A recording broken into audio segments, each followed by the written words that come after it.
हाँ जी, तो क्या हाल दोस्तों। उम्मीद करता हूँ सब बढ़िया होंगे। दोस्तों, आज हम देखने वाले हैं एक टाइम ट्रैवल्स औरत की कहानी जो अपनी उलझी हुई लाइफ को ठीक करने के लिए बार बार टाइम ट्रैवल्स करती है। आइए देखते हैं कि आखिर वो सफल हो पाती है या फिर नहीं। तो मूवी के स्टार्टिंग में हम देखते हैं कि मियामी में जोया अस्पताल में थी। डॉक्टरों ने बताया कि उसके सीने में एक काला छेद बढ़ रहा है। कोई इलाज नहीं था। उन्होंने कह दिया कि जोया के पास बस एक हफ्ता बचा है। डॉक्टरों ने जोया के पति डोनाल्ड, बेटी जेन और दामाद को बुलाया और कहा उसे घर ले जाओ ताकि वह अपने आखिरी दिन परिवार के साथ बिता सके। घर जाते वक्त डोनाल्ड, जेन और बाकी परिवार उसे खुश करने की कोशिश कर रहे थे। कभी बातें करते, कभी गाने बजाते, पर जोया अपने ही ख्यालों में खोई हुई थी। उन्होंने उसे जितना भी संभालने की कोशिश की, जोया बस चिढ़ जाती थी। वह कोई बीमार इंसान नहीं थी जो किसी की मदद चाहिए हो। अगले दिन वे उस पब्लिशर के पास गए जो जोया और डोनाल्ड की साइंस बुक्स छापता था। पब्लिशर को यकीन था कि जोया ठीक हो जाएगी। तो आखिरी चैप्टर कब लिखोगी, वे पूछते रहे। जोया ने सोच लिया था कि अब उस किताब का कोई चैप्टर पूरा नहीं होगा। फिर वे अपने वकील के पास गए वसीयत और बाकी कागजात ठीक करवाने के लिए। इसके बाद परिवार उसे समुद्र किनारे भी ले गया, मसाज पार्लर भी। सोचा शायद कुछ आराम मिले, लेकिन नहीं, जोया पर कोई असर नहीं हुआ। फिर जोया अपनी माँ सैंड्रा से मिलने रिटायरमेंट होम गई। सैंड्रा हमेशा की तरह चुपचाप टीवी देखती रही, एक शब्द भी नहीं कहा। जोया ऊब गई और बाहर एक बेंच पर जाकर बैठ गई। एक फल खा ही रही थी कि एक दूसरी महिला वहां आई। जोया ने उसे देखते ही कहा, सावधान, पक्षी की बीट गिरने वाली है। और सच में बीट गिर गई। वो महिला हैरान होकर बोली, तुम्हें कैसे पता चला? जोया मुस्कुराई, मैं ये हफ्ता बार बार जी रही हूँ।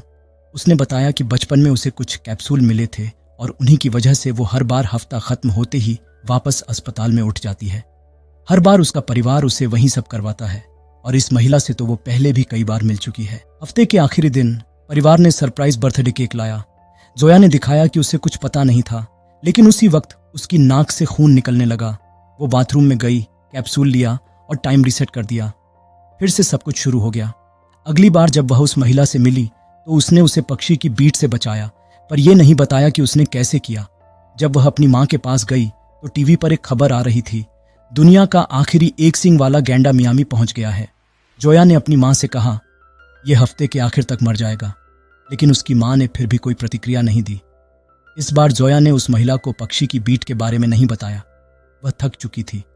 चलते चलते एक औरत से टकरा गई। सॉरी कहकर झुकी तो देखा वह उसकी ही पुरानी किताब पढ़ रही थी। हैरान होकर उसने पूछा, कहाँ से मिली? पता चला रिटायरमेंट होम की लाइब्रेरी में थी। पाउला नाम की वह लड़की बोली, मैं टाइम स्टडी कर रही हूँ, इसलिए आपकी किताब पढ़ रही थी। जोया को हैरानी हुई, लेकिन इससे पहले कि वह कुछ कहती, डोनाल्ड आ गया और उसे घर ले गया। उस रात जोया अकेले बैठी अपने रिसर्च के बारे में सोचने लगी, क्या उसका कोई उपाय हो सकता है? रोते रोते उसने डोनाल्ड से कहा, मैं अब ये रूटीन और नहीं झेल सकती। डोनाल्ड ने उसे गले लगाते हुए कहा, लैब में आखिरी दिन बिताना फिजूल है, चलो तुम्हारा बर्थडे केक काटते हैं।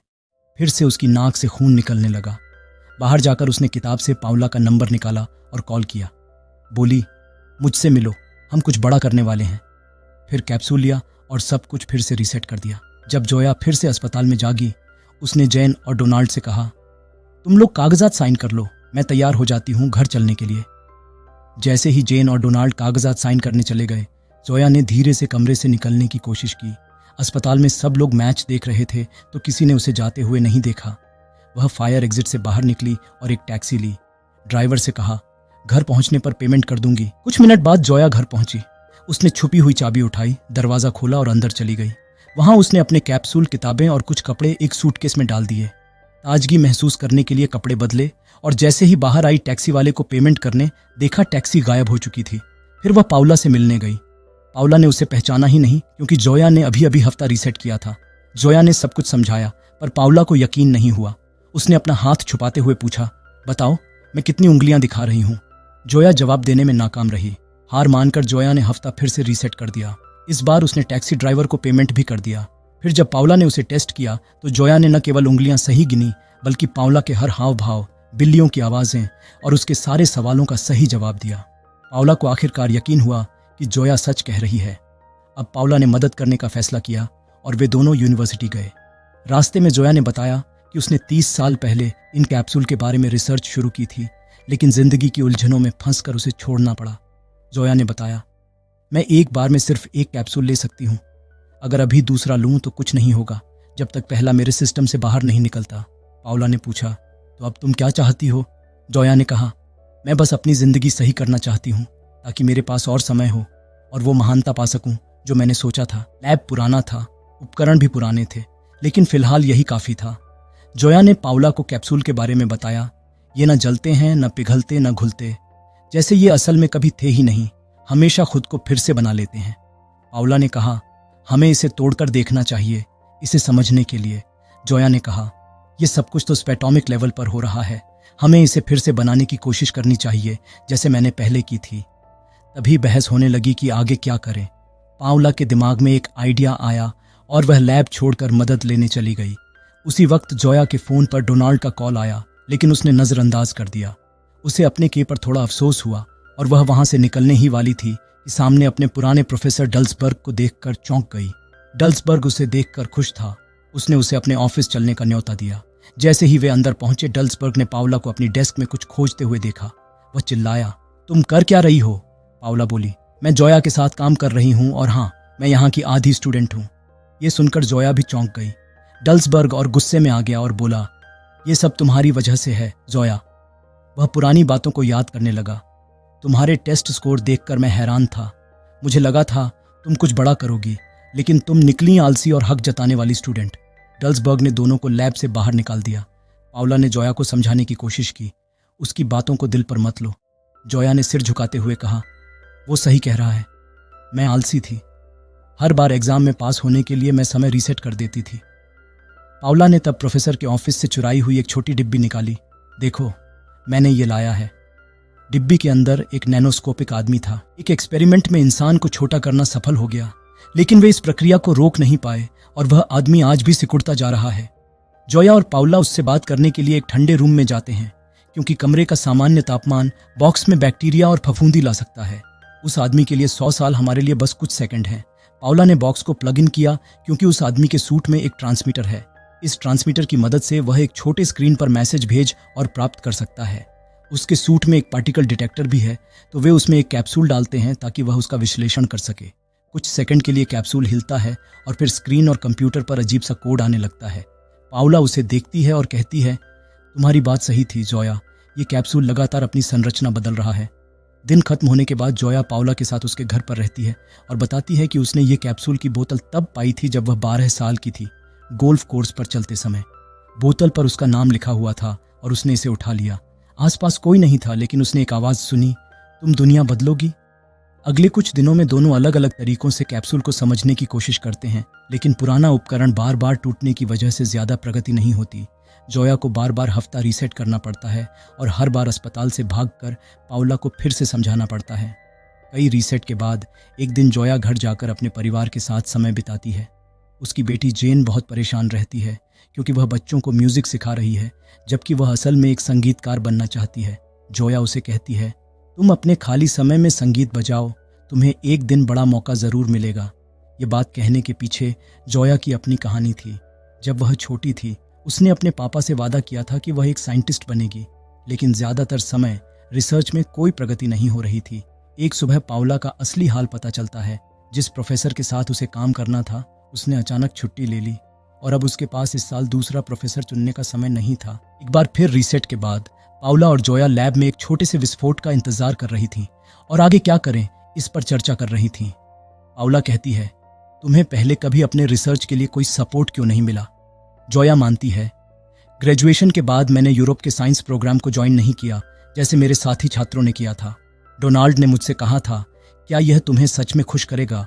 और तब मैंने महसूस किया कि मुझे प्रयोग करना पसंद नहीं है, मुझे सिर्फ कैप्सूल के रहस्य को जानना था। तभी पाउला पूछती है, और तुम्हारा पुराना रिसर्च? जोया याद करती है, वो सब माँ के पास था।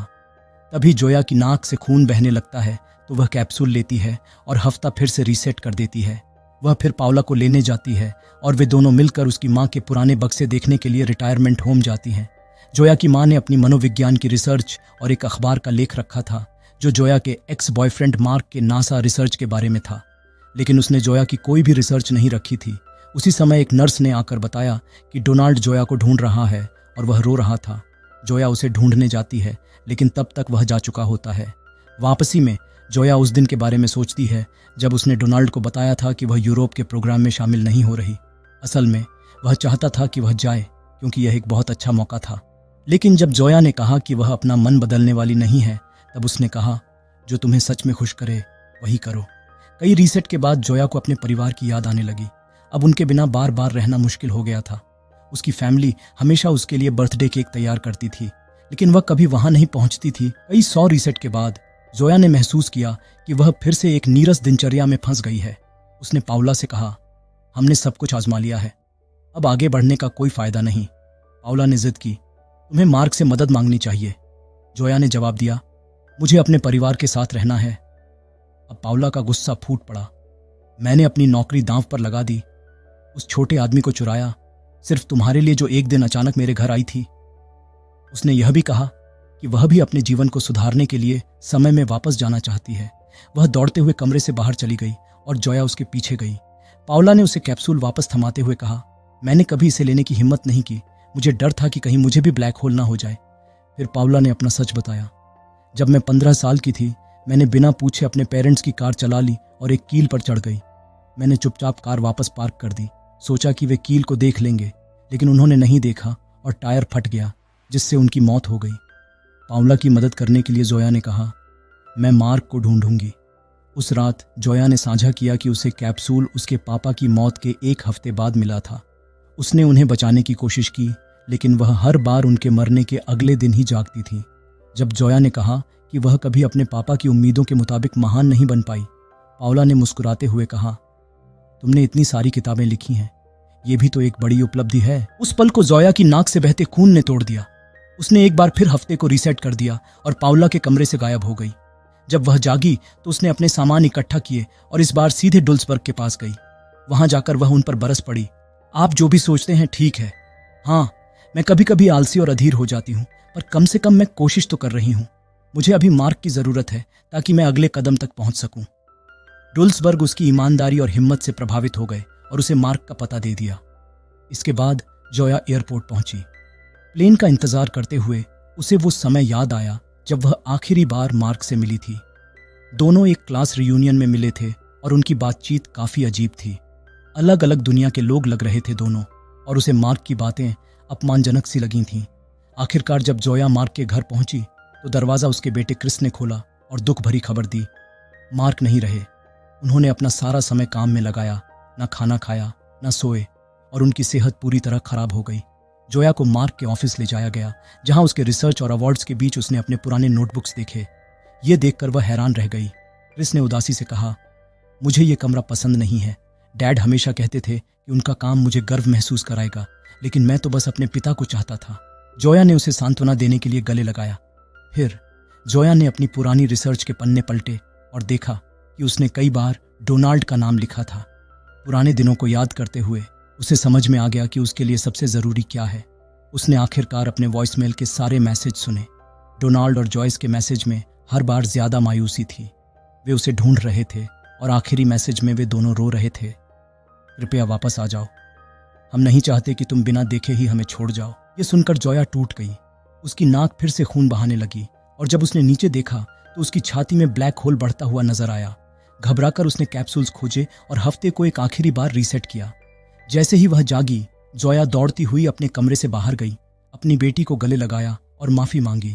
घर की यात्रा के दौरान वह पहले से ज्यादा दोस्ताना व्यवहार कर रही थी और परिवार की बातों में खुलकर हिस्सा ले रही थी। उस रात उसने डोनाल्ड के साथ अंतरंग पल बिताए और पूछा, क्या तुम्हें लगता है कि हमने एक अच्छी जिंदगी जी है? डोनाल्ड ने बिना हिचकिचाए हाँ कहा। अगले कुछ दिनों में जोया पहले से भी ज्यादा एनर्जेटिक थी। परिवार के साथ हर गतिविधि में बढ़ चढ़कर हिस्सा लेती थी। उसने अपनी वसीयत पर हस्ताक्षर किए, जिसमें उसने अपनी सारी किताबें रिटायरमेंट होम को दान करने का निर्णय लिखा था। उसने डोनाल्ड को मसाज पार्लर में अपने साथ लाया और वहां उसका हाथ पकड़ा। फिर वह परिवार के साथ बीच पर भी खूब मस्ती की। जब उसने सैंड्रा से मिलने गई तो उसे मरने से पहले गैंडे को दिखाने ले गई। आखिरी दिन जोया पाउला के पास गई और उसे कैप्सूल्स और अपनी रिसर्च दे दी। उसने समझ लिया था कि महानता का मतलब अपनी खोज को अगली पीढ़ी को सौंप देना है, न कि खुद की तारीफ में लगे रहना। बाद में पाउला को नोटबुक में एक छोटा सा नोट मिला जिसमें लिखा था कि प्रिंसटन में किससे संपर्क करना है। उस रात जोया खुशी खुशी अपने परिवार के साथ बर्थडे केक का आनंद ले रही थी। इस बार उसकी नाक से खून नहीं बहा, वह वहीं रुकी रही। जेन उसके पास एक उपहार लेकर आई, एक अल्ट्रासाउंड रिपोर्ट। पता चला कि जेन प्रेग्नेंट थी और उसने कहा, हम बच्ची का नाम जोया रखेंगे। खुशी के आंसुओं में डूबी जोया ने अपनी बेटी को गले लगाया, लेकिन तुरंत पीछे हट गई जब उसकी नाक से खून बहने लगा। उसने कहा, माफ़ करना कि मैं हमेशा तुम्हारे लिए नहीं थी।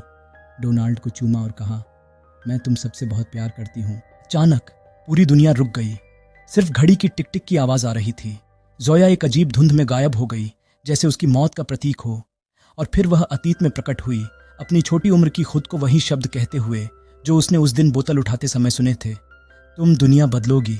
और यहाँ पर यह बेहतरीन कहानी एंड हो जाती है। अगर आपको यह मूवी अच्छी लगी हो तो लाइक और सब्सक्राइब करना ना भूलें, ताकि हम फिर मिले ऐसी ही किसी बेहतरीन कहानी के साथ। और फाइनली, थैंक्स फॉर वॉचिंग।